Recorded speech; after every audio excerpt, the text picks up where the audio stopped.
Morning, folks. I got one more demo for you. This one's on Otter. I didn't catch the guy's name, but I wish I had, because he's got some good ideas. Otter are one animal that I don't really like to catch. I like catching them. I don't like skinning them. The hide is like it's super glued down to the meat. There's nothing easy about an otter. You have to be really careful. That the hide is fairly thick. You don't nick them too bad, but you have to very carefully get the fat off of the hide, scrape them, and not get any onto the fur, because that can cause what they call singeing, and it looks like it's burnt. The hair tips will curl a little bit, and it's not burnt. It's just the body fats will make it do that, and you'll get docked for it. It's not a it's not a real easy thing to do at all.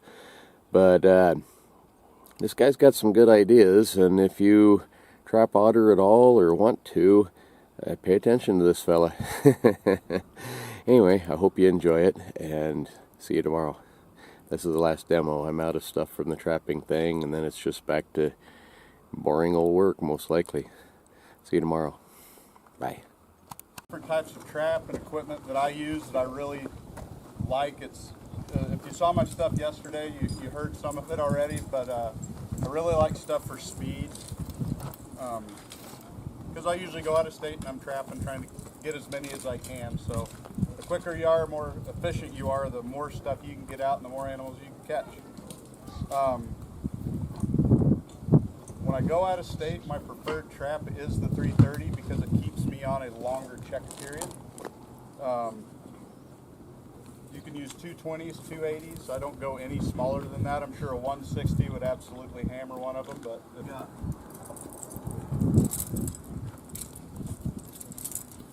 the 330 size here and the 220 size, you can see the difference. It's a 7-inch trap or a 10.5-inch trap, or even better yet, an 11 by 12-inch trap. These are stupid expensive, so I don't have very many of them. It seems like you will catch a lot more stuff with the bigger trap. Well, went over yesterday. I like to long chain my stuff to get that animal out in the water, get him away from the set. A good thing with otters is if you can get that animal away from your set and down in the water, and it's not sitting up on dry land, and you happen to catch that female otter first, everything else will still stick around. If you catch a male, we'll do whatever. You'll usually catch more otters there, but if you whack that female right away, I'd reset your trap, but it's about 9 out of 10 times you ain't gonna get any more at that spot, because they run in a family group. I also use foot traps here and there. I really like number 2 double longs. Can't find them anymore because they're not building them. Coyote traps work.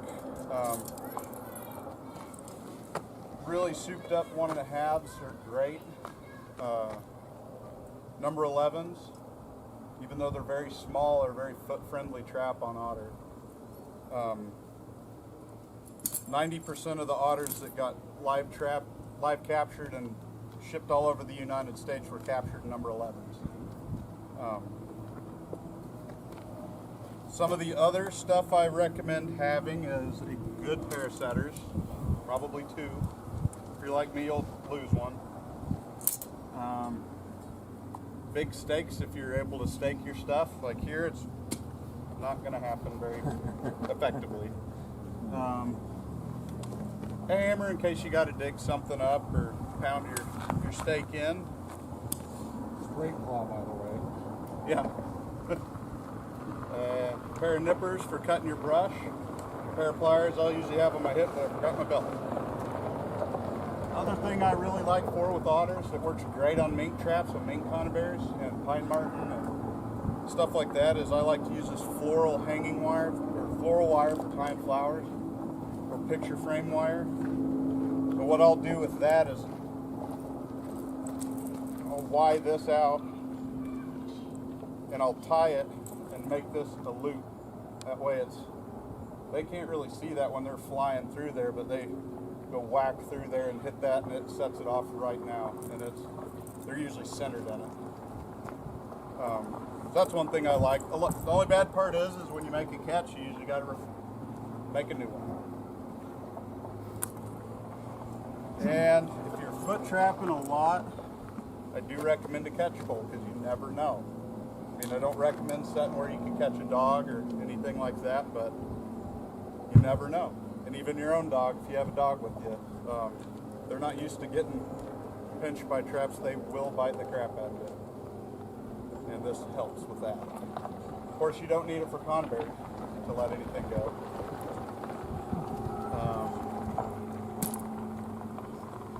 All right, we'll start with conberry sets. When I set for otter, I try to pick a location, obviously, that has sign. A good way to find your otter locations is to look for the good fishing holes. If you would fish there, an otter will fish there. And when you're setting for otter, set multiple sets. In the state of Idaho, we can only catch 3. So don't go set 20 traps on a toilet, because you catch the family, you got to turn half of them in. But if you go down south, Louisiana, Arkansas, East Texas, any of that country, that Delta country, take a lot of equipment. Those otters run in groups of 6 to 8 to sometimes 10. So you can make multiple catches at a set, at a stop. When you're looking for your fishing spots, just remember the otters are the one animal that is totally driven by their stomach. They're such efficient hunters that really they're just looking for more food. Most animals, they spend 90% feeding and 10% playing and breeding, and otters spend 90% playing and breeding and 10% looking for food. They're so good at it.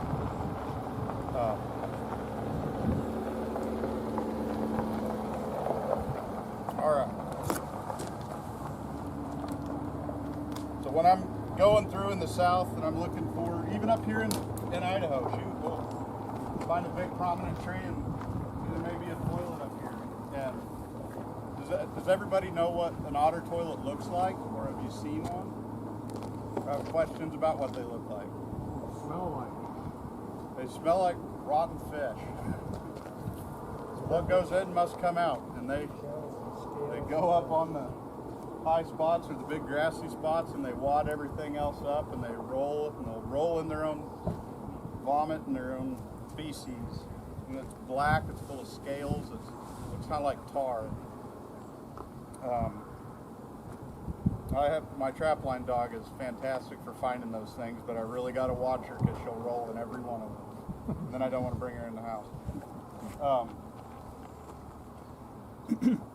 The sets are pretty simple. Put a trap where they're going to go. And they leave a lot of sign a lot of times. They'll have big trails kind of like this place here, and they run back and forth and go hop down in that water and cruise down and go to a fish pond somewhere.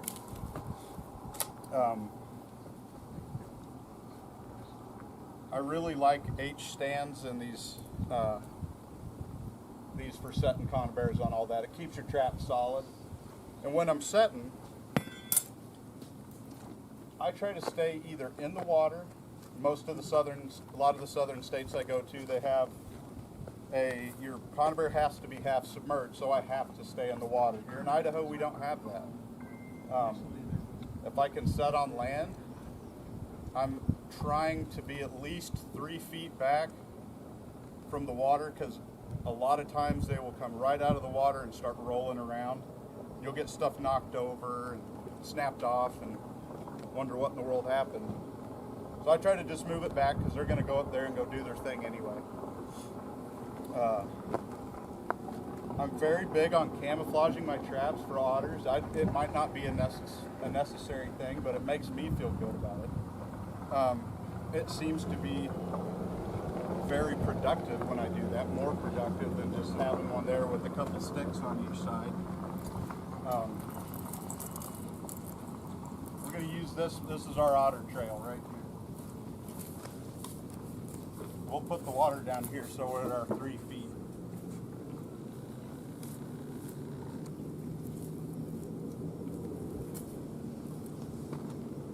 Like I said, I really like blocking. Lots of blocking. Hedge them off so they have to go through it.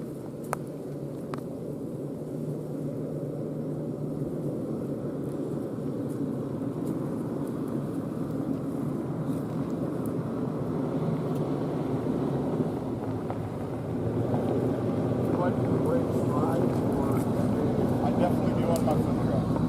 Yep. I don't know if you can see that. You guys feel free to get up. You can even take all this junk and throw it around. Make a big pile of stuff. Funnel them in. Then I usually will stake out in the water. I put quick clips on all these so I can just clip it on there and go. I don't need to use a stake or carry anything else. Same deal with foot trapping.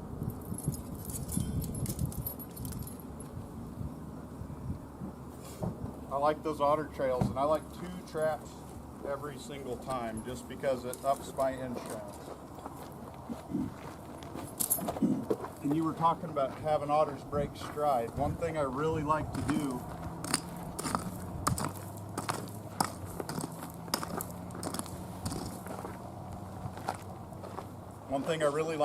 is, if you guys saw the beaver demo yesterday, you remember this pipe.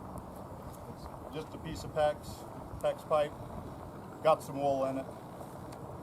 You can use fish oil, good otter gland lure. Another one really good that otters surprisingly like a lot is bobcat gland lure.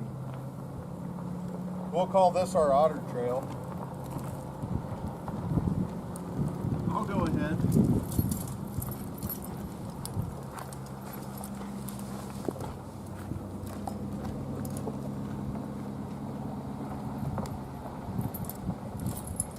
I'll get my trap set up. I used to stake these solid. I do not anymore. I put them on on the slide going opposite directions. Keep that otter there, you will catch more otters there. I'm gonna go get the other guy. They're curious, they'll come check each other out, sniff each other, roll around, do their thing, but they will be everywhere. And any little hole you put your, we're making this set here. Have sets like that behind you. Just every little spot you could put a trap sometimes, get one in. You'll sometimes catch that family. Of course, this will not be bedded well.